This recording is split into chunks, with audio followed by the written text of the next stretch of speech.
You do not want to get a surgery unless you do this one thing first. And this is really, really important. There's a lot of risks when you go into a surgery. One is dying. This video is not just for patients, it's for doctors too, so they can look at the research. And this simple thing, which basically costs pennies, can create a massive improvement in your outcomes of the surgery you get. Getting your vitamin D tested and making sure you have sufficient vitamin D before surgery. All surgeries. What is so special about vitamin D in relationship to a surgery? Doing the surgery itself lowers your vitamin D because there's trauma involved. If you're deficient in vitamin D, blood pressure can go up. Vitamin D is one of the best remedies for high blood pressure because vitamin D increases something called nitric oxide, which helps vasodilation of the arteries. Your immune system depends on enough vitamin D to prevent infections like sepsis, inflammation. Vitamin D is really important to reduce cardiovascular complications after surgery. In one study, before the operation, there was an average of 42.7. And take a wild guess what the average vitamin D was after the surgery. 28. In your mind, you might think I might need to take 2,000 IUs. No. People are taking like 100,000 or even 300,000 or more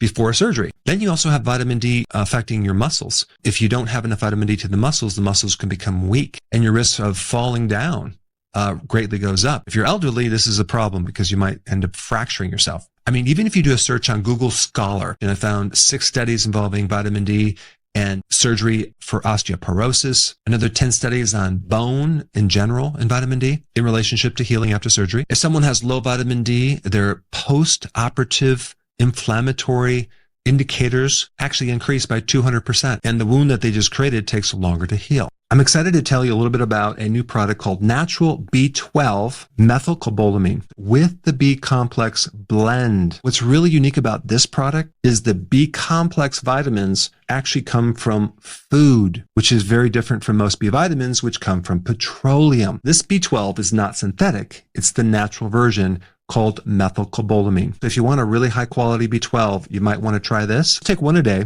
I take this in the morning, but some people find it more convenient to take it with a meal. This one bottle will last you 2 months, 60 days. Vitamin D also controls this antimicrobial peptide, which is a compound to help your immune system kill microbes. Vitamin D has the potential to increase those antimicrobial peptides by 4,000%, keeping the complication of an infection way down. Surgical complications are cut in half with sufficient vitamin D. In one study, I found as much as half of atrial fibrillation was reduced with enough vitamin D. And that study, it actually blew my mind. They were using 600,000 IUs of vitamin D3. We definitely want to make sure we have enough vitamin D if you're going into an open heart surgery, if you're having your thyroid taken out, surgery to remove cancer. If someone is low in vitamin D, the post-surgical cognitive side effects or dysfunction, 8 times more likely to have cognitive dysfunction after a surgery if you don't have enough vitamin D. Having enough vitamin D can decrease your risk of having some type of rejection when you're doing an organ transplant. In one study I found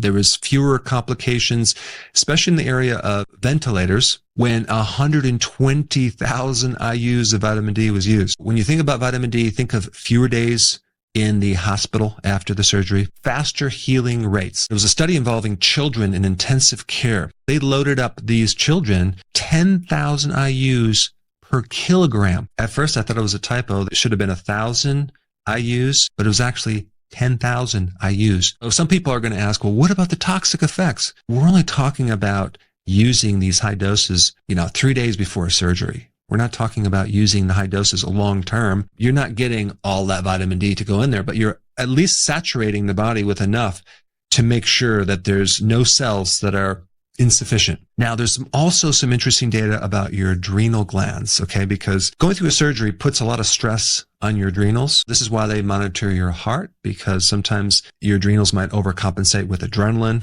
and you can end up with high blood pressure. So there's definitely an adrenal stress surgery connection, giving you a risk of adrenal insufficiency. They've even tested cortisol spike after a surgery. It can increase by 4x if you're low in vitamin D, which can worsen your ability to heal, your regulation of inflammation. Your adrenals do not want to go through a surgery with low vitamin D. Vitamin D influences over 2,000 genes, but there's 200 of those genes relate to your adrenals. This video is not just to remind you to get your vitamin D tested before surgery, but to make sure you have sufficient amounts. And I'm not talking about just a little bit. I'm talking about a lot before you go into surgery. You want to take this additional vitamin D 3 days before a surgery so it has time to really penetrate and get into your cells and act as a protective mechanism against the complications of surgery. Thanks for watching. Spread this video to your friends and families so they can have this knowledge of doing something extremely simple and inexpensive to create a lot of good or protect you against a lot of bad things that can happen as you go through a surgery. Hey, before you leave, I just wanted to give you a little quick history on some of the books that I wrote. This was one of the first books. It's called Dr. Berg Body Shapes. It was my attempt at writing about body types. What was very interesting about this book is I actually did all the images myself. Don't ask me why. They look actually not quite as professional as some of the images that I have in the new book. But anyway, this is my first attempt right here called Dr. Berg's Body Shape Diets. And then I wrote a book more extensive called The 7 Principles of Fat Burning. I don't even have a copy anymore, actually, because it's outdated. The next book, I put about 1,000 hours into this one right here called The New Body Type Guide. Major updates on the body types. I put a lot of energy into this. It has professional images, graphics, all sorts of things. Now, the problem with this book is it doesn't really describe what this is really about. Body types are only a small portion of what's in this book. And that's why I changed the name to the Healthy Keto Plan, okay? If you happen to have this book, you don't really need this book because there's some only very, very minor updates. But if you don't have this, you need to get this one right here. This book goes into every single detail that you would ever want to know about.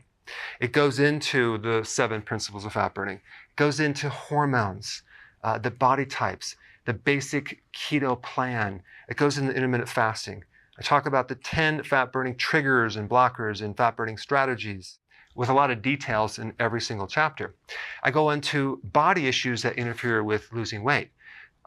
There's very few people that just have a weight problem. They have a lot of body issues, whether it's sleeping problems, stress problems, inflammation, menopause. I cover that extensively in this book. Then I talk about how to get rid of stress, and I show you a technique. Then I get into exercising. And then I have a lot of really good recipes in this book as well. So this is a good reference guide.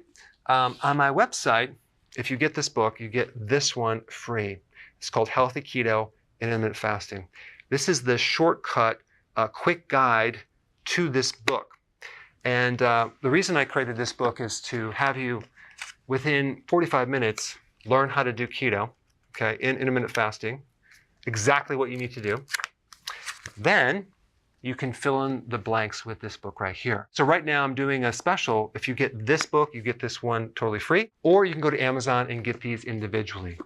So I just want to clarify the difference between this book and this updated one right here. If you don't have this, you need to get this right here. That way you can get the exact correct information to do it healthily.